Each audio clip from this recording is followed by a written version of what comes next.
Okay, so this will be the next part of our discussion for the computation part. So, kanina, tinuro ko sa inyo kung ano po ang variable chart natin. Ngayon, ituturo ko naman po sa inyo ang ating attribute chart. So, pag sinabi nating attribute chart, okay, ito naman po yung ginagamit natin in order for us to discrete our data to classify the numbers, okay, the number of items conforming, and the number of items falling to conform to any specified requirements.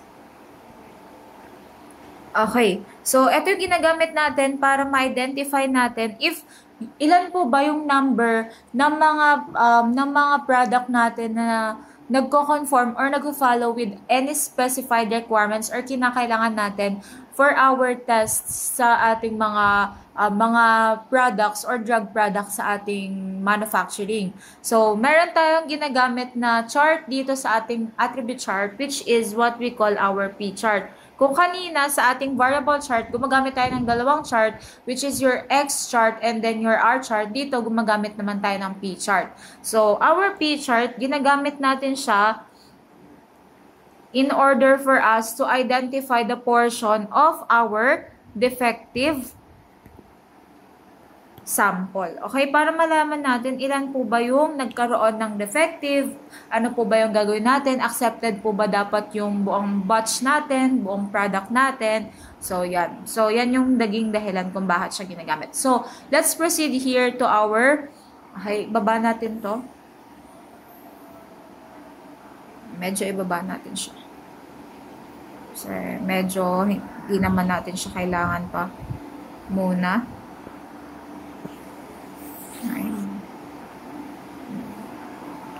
Yan. So, let's proceed tayo here. Okay, let's proceed here. Okay, paano natin kakompletuhin to? Basahin mo natin yung problem number 2 natin. Ang ating problem number 2, okay, a production manager for a drug company inspected the number of defective tablets in 5 random samples with 20 in each sample. Kaya yung nakikita dyan, may ano dyan, may 20 dyan. Kasi sabi daw dito sa tanong, okay, meron daw pong 5 random samples. So, 1, 2, 3, 4, 5. At kada sample daw po, meron daw po tayong ginamit na 20 tablets. So, yan po yung naging reason kung ba't may 20 dyan. So, the table below shows the number of defective tablets in each sample of 20 samples. So, dito daw po, sa ating mga sample, okay, pinakita daw po dito, ilan daw po ang defective. So, sa sample number 1 natin, na meron pong 20 tablets, 3 daw po ang defective. Sa 20 tablets po sa ating sample number 2, meron daw 2. And then sa pangatlong sample natin, sa 20, meron daw 3. Sa 4 natin, o pang-apat po natin, meron pong 2. And then sa number 5 natin, sa 20 po na sample, meron daw po tayong 5 na defective. So, anong gagawin natin dyan? Okay, una, i-identify po natin kung paano po yung P. Okay, kunin po natin yung P. Okay, paano natin kukunin yung P? Ang formula po sa ating P is, okay, P is equal to our D divided by our N. So, ito po ang ating D, stands for your defective. Yung N naman po dito, ito po siya, yung total sample, okay, total number of the sample. Okay, so titignan natin. Okay, so una dyan, we have, okay, D, okay, 3 divided by 20. Okay, that's 0.15. Okay, and then next one, sulat na rin natin to since pareho lang. And then next one, we have 2 divided by 20, that's, okay, 0.1. 1 or 0.10, same lang. Okay, next one, you have, dito din, sulat na natin, same lang din naman. And then we have 5 divided by 20, okay, that's 0.25. Okay, so yan na po. Tapos na po, mabilis lang yung P natin. So, anong next po natin na gagawin? Okay, ang next po natin na gagawin, is magsasagot po ulit tayo ng mga questions. Okay, number 1, ang tanong sa number 1, what is the upper chart limit of the table? Okay, so kakailanganin, nakikita nyo yung upper chart limit dyan. So, ibig sabihin, gagawa ulit tayo ng graph. So, sa paggawa po or pagkuha po ng ating upper chart limit, ang ating formula po doon is your P bar plus 3, okay, open and close parenthesis. Okay, so, ito, cycle na po yung gagamitin nyo dito. P 1 minus P bar divided by the summation of our n. Okay, so kung kakumpletuhin po natin yan, ang complete po niyan is we have P bar plus 3, ganyan. But, okay, napansin nyo, wala pang P bar. So, paano kukunin yung P bar? Ang formula po ng ating P bar is equal to the total number of defectives divided by total number of inspected.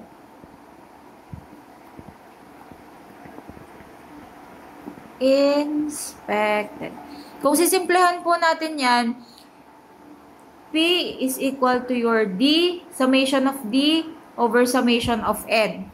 So, ilan po ang summation ng D natin? Okay, bilangin natin. So, ito yon yung D natin. 3 plus 2 plus 3 plus 2 plus 5.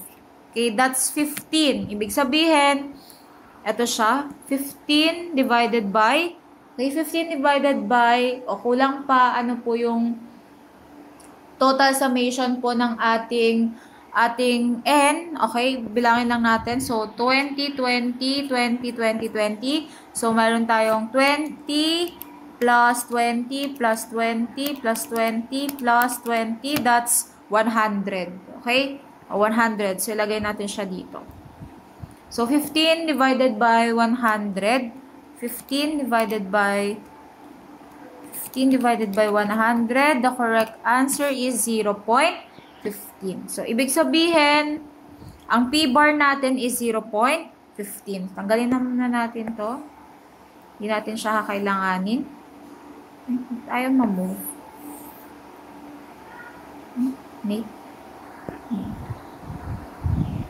Caps. Move lang natin. Nasama yung summation. Okay. Sige. Hit natin itong summation dyan. Nasama lang yan. Okay. Balik tayo. Okay. So, 0.15. Kompletuhin po natin yung dito sa may UCL.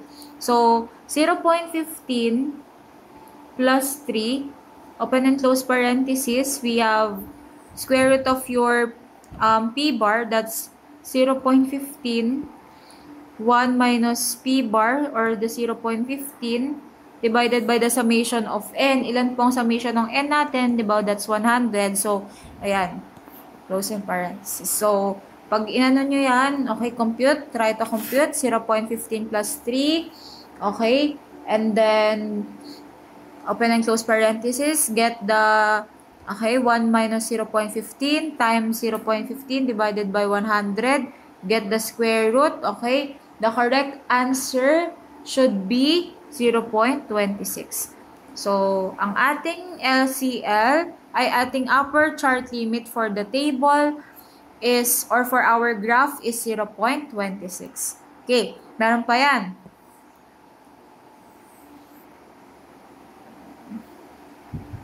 Okay, next, we have number 2. Sa number 2, ano naman daw po ang ating LCL or the lower chart limit? Okay, so kunin natin. So, ano ang formula? That's LCL is equal to P bar minus 3. Okay? Same lang din naman yung formula. Ang pinagkaibahan lang, kapag upper kasi magpa-plus 3 tayo. Pag lower, magma-minus 3 tayo. So, kunin natin yan. We have P bar, open and close parenthesis. That's 1 minus P bar. And then, the summation of N. Okay, so kung kukumpletuhin, that's 0.15 minus 3, open and close parenthesis, square root of 0.15, 1 minus 0.15 divided by 100, or the summation of N. So, compute. Okay, try nyo po i-compute. Okay, so ang correct answer, it should be 0.04. Okay, so next one. Okay, syempre, hindi pa yan kulang. Ay, hindi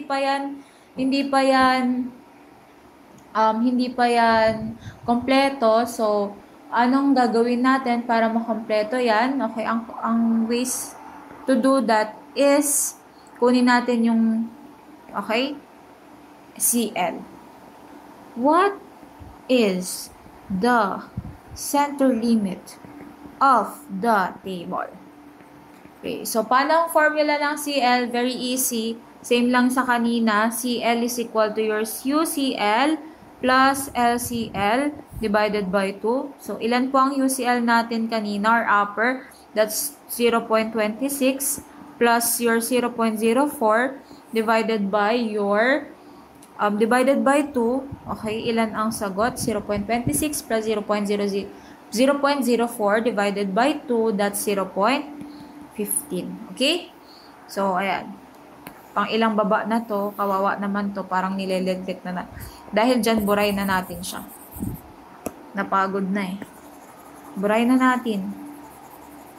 Okay. Wait lang. Okay.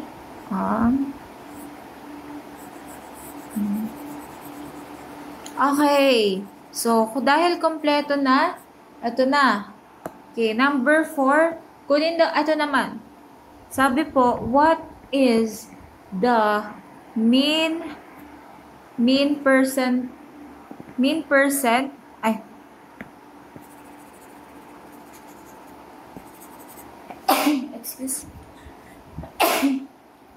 excuse me po. What is the mean percent of the defective? Ilan daw po? Paano natin kukunin yan? Ang mean percent lang naman po, para makuha lang natin dyan is your P bar. So, P bar is equal to your summation of your D and then summation of your N. So, sabi kanina, we have your 15 and then divided by 100, that's 0.15. Diba? Simple lang. Basic. Diba? Alam nyo na yan. And then, next one, let's proceed to our... Okay, let's proceed to number 5. Okay, number 5. Alam nyo na yan. Show the graph. Okay, show the graph. And interpret the P chart. Okay, guys. Tandaan. Sabi ko ulit sa inyo, from the first video lecture, hindi ko po tatanggapin yung graph ninyo pag di nakalagay sa graphing paper. O eto, dito ko malalaman if nanood kayo talaga ng video lec. Kailangan nyo ng graphing paper. Okay, graphing paper. At ng scientific calculator. Okay, para makuha nyo. Okay, next. Let's proceed to your y-axis and then your x-axis. Okay. Ito na. Paano natin yan i-graph? Okay, mag-graph tayo. So, ano pong ilalagay natin dito? That's your number of sample. Okay, number of batch sample. Okay, 5 batch sample tayo. And then, okay, ilan po ang ating P dito? That's yung P natin kanina, diba? Ayan. Nakikita nyo ba tong P? So, yung P kanina dyan, that's yung meron tayong 0.15, 0.10, 0.15, 0.25. So, before that, ilagay natin pala, okay, 0.15 0.15. Okay, pinaka-lowest muna, 0.10. 0.10, then 0.15, then 0.25. Ngayon, maglagay ulit tayo ng line ulit, which is your upper chart limit, your lower chart limit, and then your center limit. Dun sa upper chart limit natin, ano ang nakuha natin? Ang nakuha po natin with your upper chart limit, okay? Sorry, mahirap siyang ibaba. Ayaw niyang tumaas. Okay, that's 0.26. 0.26, lagay natin siya dito. Sa taas ng ating 0.25. Okay, so that's our UCL. Ating center, ang center natin is 0.15. Okay, that's our CL or the center line. And then, ang ating lower chart limit, okay, tignan natin. Ang ating lower chart limit is 0.04.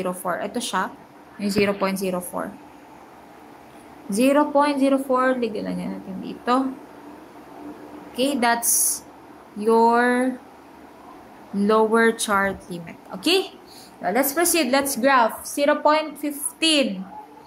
Dito, pantay sa linya ng center limit.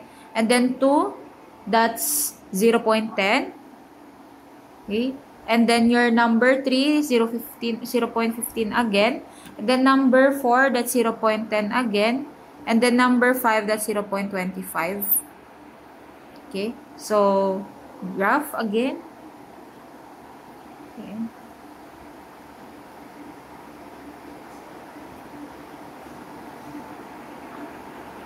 Okay. So, makikita nyo, paano mag-interpret? Okay, interpret.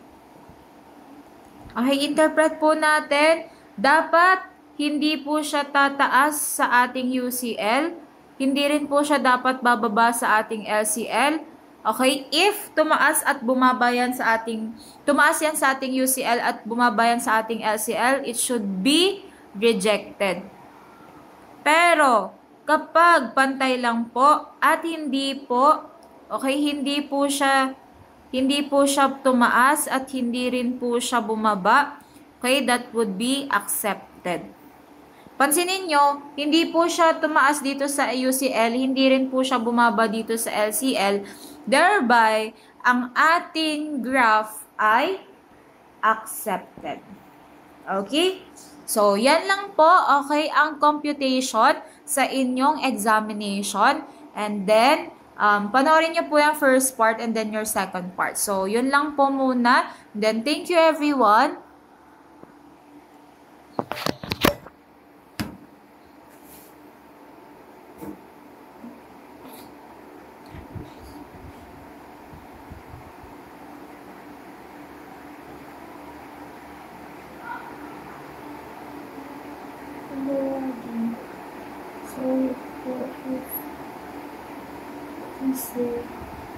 When the given plus not is more of computation than, so I prefer talaga ng face to face. So, face to face.